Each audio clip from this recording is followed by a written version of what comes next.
क्या आपको पता है कि अगर आप चाहे पृथ्वी के ऊपर से बाहर निकले या फिर नीचे से, आप हमेशा खुद को सीधा ही पाएंगे। और आपको लगता होगा कि अगर आप अंतरिक्ष में ऐसे उल्टा हो जाएंगे तो आपको उल्टा होना महसूस होगा, लेकिन नहीं, आप उल्टा होने पर भी सीधा ही रहेंगे और आपको सीधा ही महसूस होगा, क्योंकि असलियत में हमारा उल्टा या सीधा होने जैसा कुछ होता ही नहीं है। जी हाँ, ये बस हमारी एक सोच है जो तब पैदा होती है जब हम किसी चीज को देखकर खुद को सीधा मानने लगते हैं। जैसे पृथ्वी से बाहर निकलने पर हम इसके लेफ्ट साइड घूमने को सीधा मानते हैं, लेकिन अगर हम अंतरिक्ष में किसी ऐसी जगह चले जाएं जहां हमारे आसपास कुछ भी ना हो, तो आप चाहे ऐसे हो जाना या फिर ऐसे, आपको सीधा ही लगेगा। और आपको हर रोज कुछ नॉलेजेबल जानने में मजा आता है, तो हमसे जुड़े जरूर। भारत महासागर में यमन देश से लगभग 340 किलोमीटर दूरी पर एक आइलैंड मौजूद है जिसे सोकोत्रा आइलैंड के नाम से जाना जाता है। ये आइलैंड 3796 किलोमीटर में फैला हुआ है।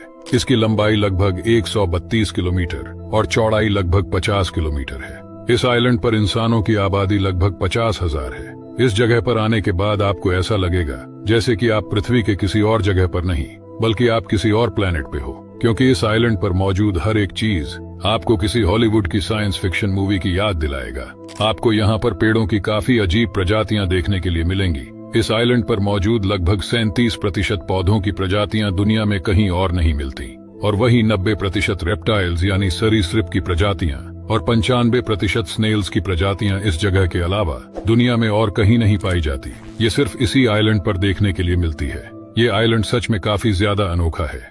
अंतरिक्ष में न इंटरनेट के टावर मौजूद है और न ही कोई केबल बिछी है। इसीलिए अब सवाल यह उठता है कि चांद या फिर अंतरिक्ष में स्थित इंटरनेशनल स्पेस स्टेशन पर मौजूद वैज्ञानिकों से बातचीत कैसे होती है। चांद पर उपस्थित रोवर हो या इंटरनेशनल स्पेस स्टेशन, इनसे संपर्क करने के लिए नासा का ट्रांसमीटर नेटवर्क रिसीवर के मदद से ही कम्युनिकेशन सिस्टम काम करता है। ट्रांसमीटर का काम मैसेज को कोड में बदलकर नेटवर्क के जरिए भेजना है, जिसे रिसीवर रिसीव करके डिकोड कर लेता है। स्पेस में मौजूद सारे एयरक्राफ्ट और स्पेस स्टेशन सैकड़ों किलोमीटर प्रति घंटे की रफ्तार से चल रहे होते हैं। ऐसे में उनसे कम्युनिकेट करने के लिए नासा ने पूरी पृथ्वी के 7 महाद्वीपों में बड़े बड़े एंटीना लगा के रखा है। पृथ्वी पर इन एंटीना की जगह इतने ध्यान से चुनी गई है कि ये स्पेसक्राफ्ट और ग्राउंड स्टेशन के बीच कम्युनिकेशन की मुख्य धुरी के तौर पर काम करते हैं। इन एंटीना का आकार लगभग 230 फुट होता है। इतना बड़ा आकार और हाई फ्रीक्वेंसी होने के कारण यह 200 करोड़ मील तक भी संपर्क साध सकते हैं। हमारे यूनिवर्स में अनकाउंटेबल नंबर्स ऑफ स्टार्स हैं, लेकिन फिर भी हमारा नाइट स्काई इतना ज्यादा डार्क क्यों दिखाई देता है, जबकि हमारे नाइट स्काई को हमेशा ब्राइट रहना चाहिए। क्या कभी आपने ये सोचा है? अगर नहीं तो चलिए जानते हैं। इस फिनोमेनन को साइंटिस्ट ओल्बर्स पैराडॉक्स कहते हैं। एक जर्मन एस्ट्रोनॉमर्स थे जिन्होंने 19th सेंचुरी में पूछा था कि अगर हमारा यूनिवर्स इन्फिनिट और स्टैटिक है तो हमारा नाइट स्काई हमेशा डार्क क्यों दिखाई देता है। लेकिन इसके पीछे रीजन कुछ और ही था। हमारा यूनिवर्स वास्तव में फाइनाइट एंड कंटिन्यूअसली एक्सपैंड होता चला जा रहा है।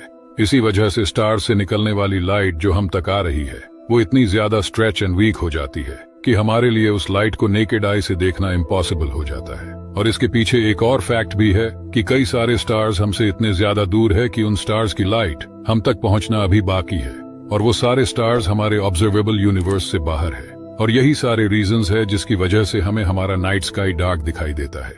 हमारी पृथ्वी 1674 किलोमीटर प्रति घंटे की रफ्तार से घूमती है। फिर भी आपने कभी सोचा है कि हम इतनी रफ्तार होने के बावजूद भी गिरते क्यों नहीं? दरअसल इसका कारण है पृथ्वी की गति का बिल्कुल नियत होना। पृथ्वी की गति हमेशा 1674 किलोमीटर प्रति घंटा निश्चित रहती है, न कम होती है न ज्यादा। पृथ्वी की गति के साथ साथ हर एक चीज, हम और पृथ्वी का वातावरण भी इसी गति के साथ घूमते हैं। इस कारण हम इसे महसूस नहीं कर पाते हैं। इसे आप एक उदाहरण से समझ सकते हैं, जैसे कि यदि आप किसी हवाई जहाज में बैठ के 800 से 900 किलोमीटर प्रति घंटे की रफ्तार से उड़ते हैं, लेकिन जब एयरप्लेन उड़ रहा होता है तब आपको बिल्कुल भी महसूस नहीं होगा कि हवाई जहाज इतनी गति से उड़ रहा है, क्योंकि वो एक निर्धारित गति से उड़ता है। वैसे ही यदि आप किसी कार में बैठे हैं जो एक नियत स्पीड से चल रही है और रोड भी बिल्कुल समतल है, तो आपको बिल्कुल भी झटका महसूस नहीं होगा। लेकिन यदि ड्राइवर ब्रेक लगाता है तो आपको झटका लगेगा।